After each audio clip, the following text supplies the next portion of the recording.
Caitlin Clark just got the announcement that could change her entire career and possibly the WNBA's future. After a season defined by relentless fouls, ugly injuries, and media firestorms, the Indiana Fever rookie has reportedly been cleared to return at full strength. But it's not just the ankle sprains or groin tears that people are talking about.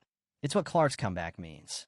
The league pushed her to the edge physically, sidelining her for major stretches of her rookie year, while veterans targeted her and officials looked the other way. And yet, she didn't break. She recalibrated. And now, with the official green light, Caitlin Clark is stepping back into the spotlight with a vengeance. Her absence was supposed to slow the hype. It did the opposite.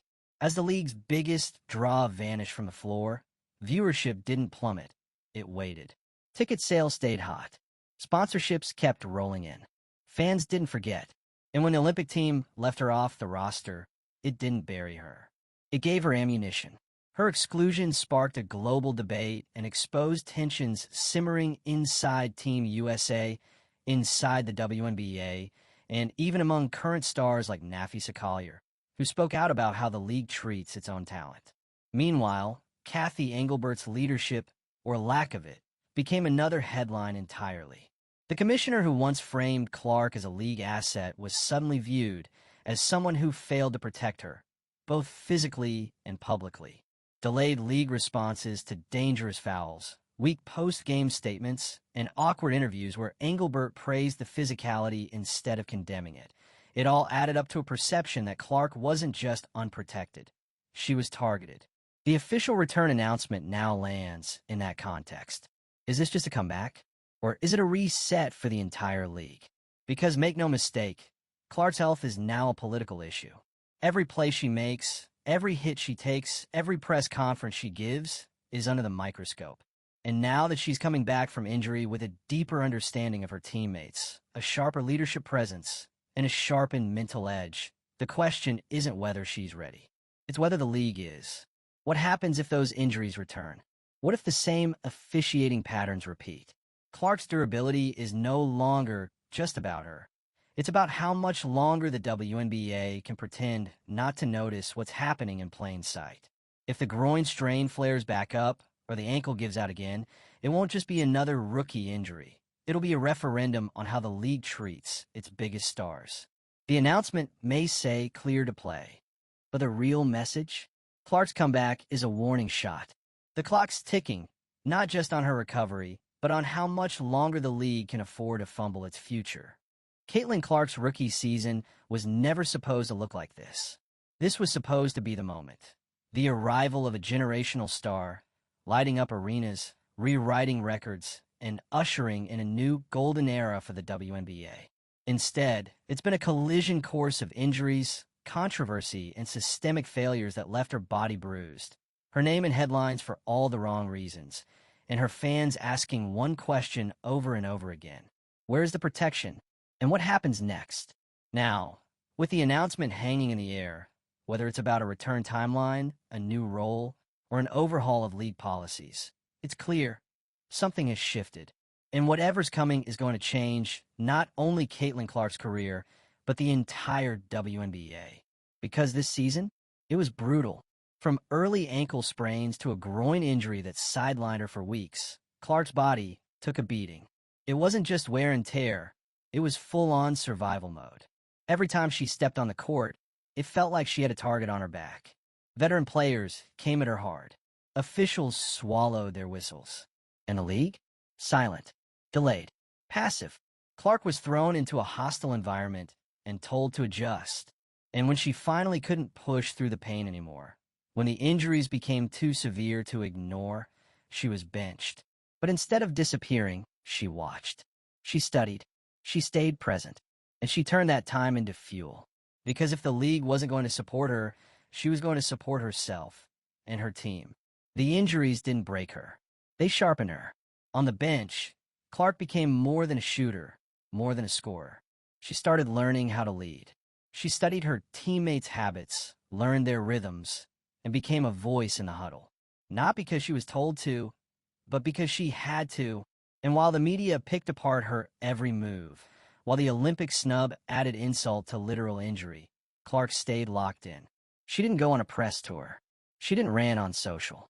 She just worked. That silence, that focus, it spoke louder than any press conference ever could. Now, with her physical recovery on track and rumors swirling about changes behind the scenes, the big question is whether the league has finally felt the pressure to do something. Whether the announcement, whatever form it takes, is a signal that they know they can't afford to treat their biggest star like a cautionary tale instead of a cornerstone.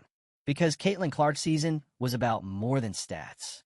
It was about how the WNBA treats its stars, how it responds to criticism, and whether it can grow without eating itself alive. Let's talk about the Olympic snub. That decision sent shockwaves. You had the most watched player in women's basketball, arguably in all of college and pro sports over the last 2 years, excluded from Team USA. If you're here for the real story and not the filtered version, subscribe.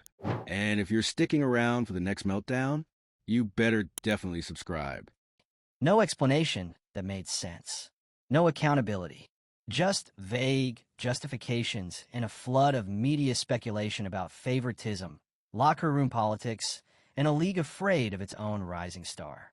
If you weren't already paying attention to the power dynamics within women's basketball, that was your wake-up call.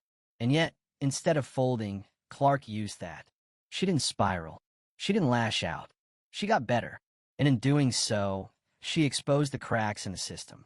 Because while the league dragged its feet on player protection, media narratives, and transparency, Clark was doing what leaders do, adapting, growing, and proving her value without anyone handing it to her. The announcement?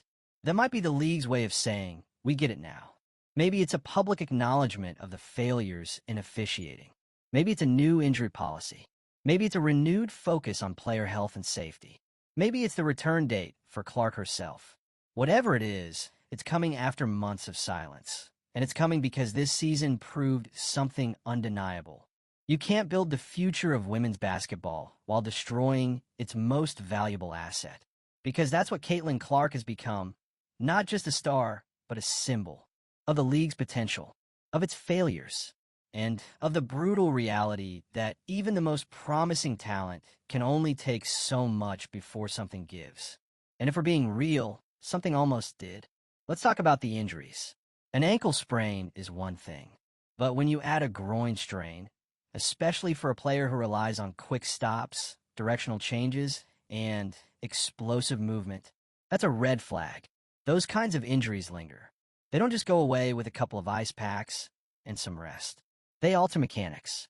They create long-term concerns, and they force tough decisions. Does Clark push through the pain just to meet the demands of hype and ticket sales? Or does she play the long game and prioritize the next 10 years over the next 10 games?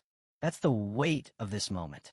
Because if the WNBA has any sense, they'll stop treating her as a short-term marketing engine and start treating her as what she actually is, the long-term face of the league. That means giving her time. It means giving her protection. It means listening when players say something's wrong and acting before the injuries pile up, not after. And it means asking the uncomfortable question, what if Clark never fully bounces back? Because that's the risk. We don't know how these injuries will shape her future. Will she lose a step? Will she have to change her game? Will the WNBA's failure to protect her early on end up shortening her prime? No one wants to say it out loud, but it's a real possibility. And that's what makes this announcement, this shift, so critical. This might be the last moment the league has to course correct before real damage sets in. Clark has already given more to this league in one season than most players do in a decade. She didn't just bring attention, she redefined the ceiling. And yet, she was met with physical abuse, media skepticism, and a league that seemed more interested in humbling her than supporting her. That can't be the model moving forward. Because if the league continues to operate on bitterness, jealousy, and silence, Clark won't be the last star to suffer. She'll be the first in a long line of what-ifs. So what is this announcement? A return to the court? A shift in policy? A quiet apology wrapped in corporate language? We'll find out soon. But what it needs to be is a reckoning. A moment where the league finally says, we messed up, and we're going to fix it, Because if they don't, the message will be clear. The WNBA was never ready for Caitlin Clark. And if they're not ready to protect her, they won't deserve her success when she finally reaches the top on her own terms. So what's next for Clark? That depends on what this league does right now. Not 6 months from now. Not after another injury. Right now. Drop your thoughts in the comments. Do you think Clark's injuries will impact her future? What should the WNBA do next? And do you believe this announcement is real change or just PR cleanup?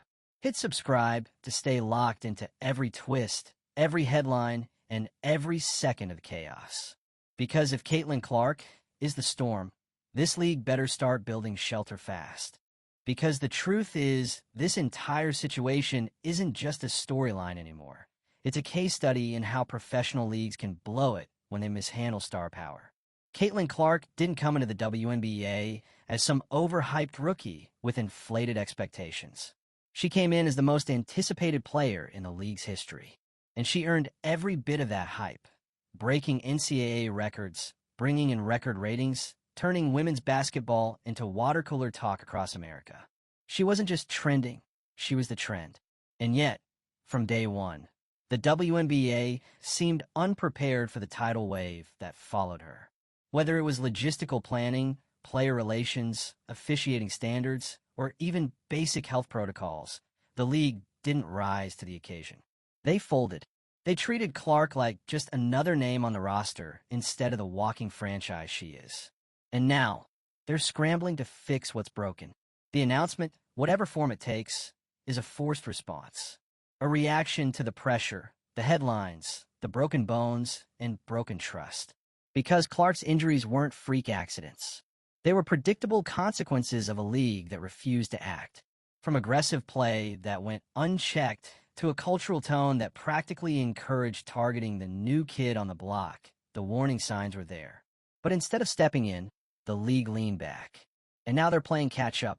Let's talk about the toll this season took, not just on Clark's body, but on her mind. Because the part of the story people keep glossing over is the psychological cost of being at the center of the storm. She didn't just get injured. She got isolated. She went from national darling to polarizing figure overnight. Every foul against her became a debate. Every reaction became a headline. Every move she made was dissected, debated, and in some cases flat out vilified. And through it all, she kept showing up. Even when she couldn't play, she was there, on the bench, in the huddle, supporting her teammates, studying the game, rebuilding her confidence from the inside out. That's not luck. That's character. Because a lot of players would have crumbled under that kind of scrutiny. A lot of rookies would have retreated, taken the injury time as an escape, distanced themselves from the chaos. But Clark? She leaned in. She embraced the mess, turned it into fuel, and started doing what leaders do, making the entire team better, even while sidelined. This isn't just a comeback arc. It's a transformation. And now the question is, what's next? Because if this announcement is what it seems, if it really does mark a shift in how the WNBA plans to protect its players, manage its stars, and structure its leadership, then it could be a turning point not just for Clark, but for the league as a whole. But that's a big if. Because let's not pretend the WNBA doesn't have a reputation for letting narratives control action. They've made a habit out of waiting too long, speaking too late, and prioritizing optics over outcomes. So when we hear there's a major update coming, whether it's from the league, from Clark's camp, or from a team press conference, there's a healthy dose of skepticism baked in. Are we getting real change? Or a polished distraction? Let's run through the possibilities. Scenario 1. The league announces a new player protection policy. Great on paper, but unless it includes officiating overhauls, disciplinary clarity, and an actual commitment to fair enforcement, it's just window dressing. You can't say we'll protect players and then let elbows fly unchecked. Scenario 2. Clark announces she's sitting the rest of the season. Brutal, but understandable. Groin injuries are no joke. Rushing back risks long-term damage. If this season's already been emotionally and physically draining, and it clearly has, then pulling the plug could be the smartest move she makes. But it would also send a devastating message that the WNBA can't protect its stars, and that playing through pain in this league comes at too high a cost. Scenario 3. She returns, but changes her game. Maybe she doesn't drive as much. Maybe she takes fewer risks. Maybe she adjusts her explosiveness to preserve her body. That kind of shift might extend her career, but it also shows the league's negligence had consequences. Because the Caitlin Clark we saw at Iowa, that player played fearless. If she's now being forced to play cautious, then we all lost something. Scenario 4. A quiet transfer of power behind the scenes. New rules. New voices. A refocused narrative around player empowerment. That would be ideal. But again, will it be real, or just for show? Because we've seen the WNBA play this game before. Wait for the outrage to cool off, then drop a vague statement about working toward solutions. That won't work this time. Clark's profile is too big. The audience she's brought in is too new. And the scrutiny the league is now under is too loud. They can't sweep this one under the rug. The rug is gone. So if this announcement really is about change, it better be concrete. That means naming names. That means acknowledging what's happened, not just to Clark, but to the credibility of the league. That means owning up to the fact that the WNBA let its most valuable player get beat up, burned out, and sidelined during what should have been a historic rookie campaign. And if they don't, if this is just another PR Band-Aid on a bullet wound, then they'll have no one to blame when Clark and the momentum she created starts to slip away. Because she doesn't need this league to thrive. Not anymore. She has the fans, the brand, the power. If she left tomorrow to play overseas, or join a rival league, or took a season off to fully recover, people would follow her. Sponsors would follow her. Viewers would follow her. And the WNBA? They'd be left trying to figure out how they let the most important player of the decade walk away with a limp. So yeah, this announcement better be good. It better be real. Because this isn't just about Caitlin Clark's future. It's about what kind of league the WNBA wants to be. One that grows with its stars, or one that breaks them before they bloom. You've watched it happen. You've seen the injuries, the Olympic snub, the flagrant fouls, the silence. Now the question is, are you buying what the league is about to sell? And now, the whole world is watching to see what Caitlin Clark does next. Because at this point, her every move doesn't just shift headlines. It defines the WNBA's narrative. This isn't just about one player returning from injury. It's about whether the league finally gets serious about evolving or whether it keeps fumbling its most valuable asset like it's playing hot potato with its own relevance. Caitlin Clark's body has taken the hits. Her reputation has taken the hits. Her mental health, her leadership, her role in the league, all of it has been under the microscope. And yet, somehow, she's still standing. But for how long? Because if the announcement ends up confirming that she's being shut down for the season, that would be the league's most honest headline yet. We pushed our biggest star too hard and paid the price. And they did push her. They marketed her face on every poster. Sold her jersey to fans before she even played a game. Stacked road trips with record-setting crowds just to watch her shoot. Then they sat back and let her get targeted, hacked, and run into the ground with zero protection from officials, and then dared to act confused when she limped to the bench game after game. No veteran should be expected to carry a league on their shoulders, let alone a rookie. Yet that's exactly what happened. And instead of protecting her, the league treated her like a political landmine, too dangerous to defend, too valuable to lose. So yeah, if she takes time off, if this announcement is a pause or a reset, she has every right. In fact, it might be the smartest, most strategic thing she could do. Because Clark isn't just a baller, she's a brand. And brands protect themselves when the people around them refuse to. Let's not forget what we're dealing with here. This is a woman who broke NCAA records in front of millions, who pulled viewership numbers that rivaled the NBA Finals, who drew a global audience to a sport that was barely being broadcast on major channels just a few years ago. That kind of star doesn't need to beg for fair treatment. The league should have been building around her, not blaming her when things got messy. Instead, they fed her to the wolves, gave the refs a free pass, and let a narrative take hold that she was somehow the problem. She wasn't. She isn't. Caitlin Clark was the only thing holding the WNBA together this season. And now, the league is at a crossroads. Because if this announcement is just another soft reset, Another, "we value all our players" statement with no teeth. Then fans will know it's just more spin. But if it's real change, if it comes with reforms, accountability, and a clear plan to protect players, starting with Clark, then maybe there's still time to course correct. Because make no mistake, this is the turning point. There's no going back to the before era. The league can't return to the days of silence and selective enforcement. Caitlin Clark has changed the conversation forever. The way fans watch, the way they criticize, the way they expect. She's raised the standard, and that means the league either levels up or falls behind. And if it falls behind, players will leave. There are already whispers, overseas teams circling, sponsors asking questions, rival leagues gaining traction. If Clark ever made the jump, if she ever walked away from the WNBA, it wouldn't just hurt.